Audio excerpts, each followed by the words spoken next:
ઓ બેન, ઓલા ગયા ઓલા દરોડા વાળા. કોણ દોરડા વાળા?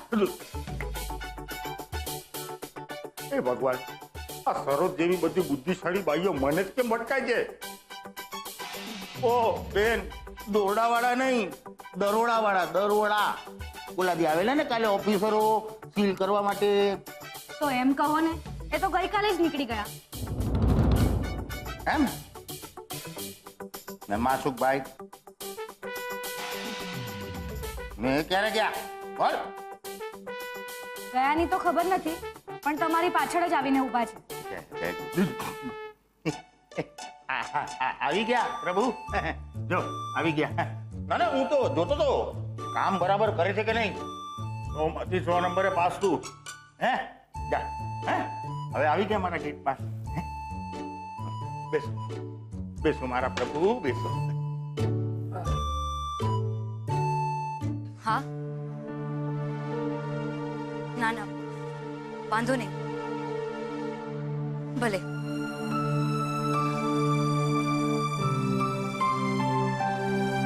શું થયું કિંજલબેન? રમેશભાઈ પણ ઉધાર આપવાની ના પાડી દીધી? હા ગુલાબ, આપણી દુકાનનો વિડિયો એટલો વાયરલ થઈ ગયો છે કે હવે કોઈને પણ આપણા પર વિશ્વાસ નથી કે આપણે એમના પૈસા પાછા આપીશું. ને આ બધામાં પેલા વીસી વાળા તો નકામા કૂટાઈ ગયા. ફક્ત વીસી વાળા જ શું કામ? આ બધામાં આપણો પણ ક્યાં કોઈ વાંક છે? તોય આપણી દુકાન બંધ છે, તાળા લાગ્યા છે, અને ત્યાં માસુક અંકલની ઓફિસ આજે પણ ખુલ્લી છે. જો એવું હોય તો કરે કોઈ ને ભરે કોઈ શું કરવા કિંજલબેન? ને આપણે શું કરવા માતા મનાવ્યા છે?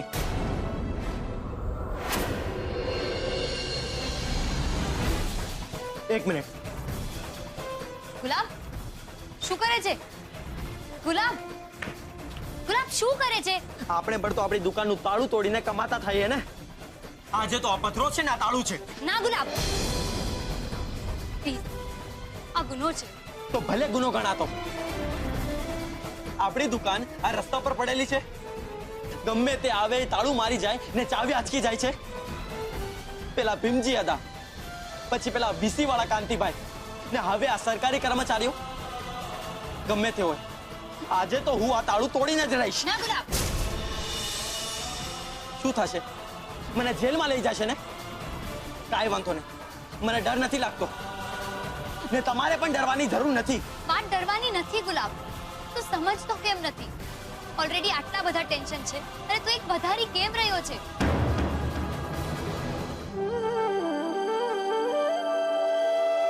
તો શું કરું કિંજલબેન, તમે જ કહો ને. આ શટર ડાઉન મારાથી નથી જોવાતું. તમને યાદ છે સાહેબે જ્યારે આ પાટિયું બદલ્યું હતું ત્યારે ભવાની બાએ કેટલો વિરોધ કર્યો હતો? ત્યારે તમે જ કહ્યું હતું ને.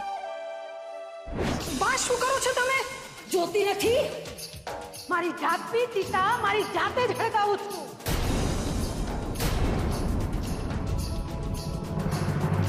બાકી મોહને મારું નામ કાઢીને આ દુકાન પર છોકરીઓનું નામ ચિતરાવ્યું છે ને, એ પછી તો મારી ચિતાને હું આ ચક્કી લગાવવા દેવાની. અરે, પારકી થાપણના નામે ધંધો ન કરાય. આ બરકતે પારકી થાપણની હારે પારકા ઘેર આવી જાય. અરે, તારી માનું માન રાખ અને આ બદલી નાખ પાટિયું. ટેકી નાખ દીકરીઓનું નામ.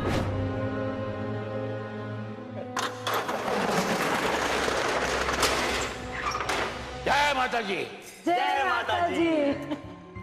પહેલા તમારા આશીર્વાદ. ખૂબ ખૂબ અઢળક અઢળક કમાઓ બેટા. યાદ આવ્યું કિંજલબેન? તો આ તાળું પણ એક પ્રકારનું અન્યાય જ છે ને? બોલો કિંજલબેન, જ્યારે આપણે કોઈ ગુનો કર્યો જ નથી તો સજા શું કરવા ભોગવીએ? એ પણ એક પ્રકારનો અન્યાય છે ને કિંજલબેન? બોલો, તો હવે આ તાળું તોડવું એ ગુનો છે કે ન્યાય? બોલો કિંજલબેન.